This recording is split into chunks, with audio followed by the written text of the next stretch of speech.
Hey there, this is Jackie Bolin coming to you from South Korea, and today I'm going to talk about how to teach ESL speaking and more specifically about giving feedback. So we all know that giving feedback to our students is really helpful because we can point out errors to them and hopefully they can take that feedback and make changes to their speaking or even their writing or whatever, and then make improvements and get better at speaking English.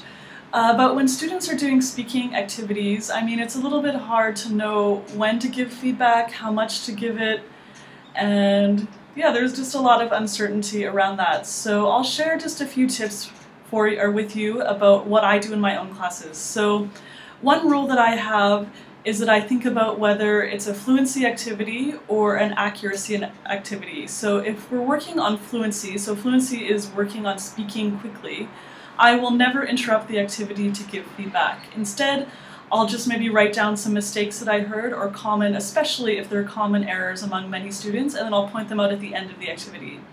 If it's an accuracy activity, I will often correct in the middle of the activity, and also at the end I'll usually try to give a summary of the common errors that I heard. But what should you actually correct? I have 4 things that I try to correct, and then the other stuff I usually just don't worry about. So I'll usually give feedback about an error that impedes communication in a significant way.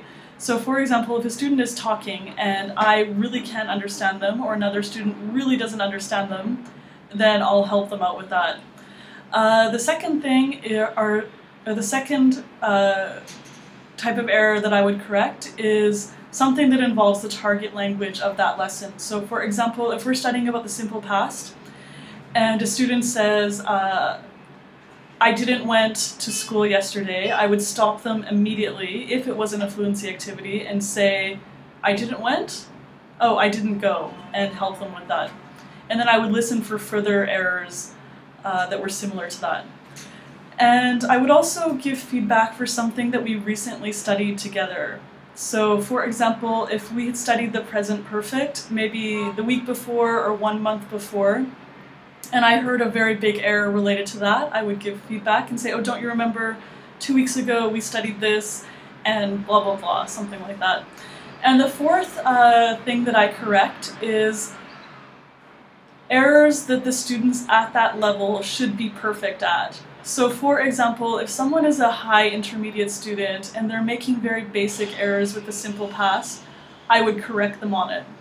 Alright, so I hope that's helpful to kind of give you a framework for feedback for errors in your ESL speaking classes. If you want some more tips and also 39 of my favorite low prep, no prep ESL speaking activities, head on over to Amazon and get my book, and I'll put the link down in the notes below.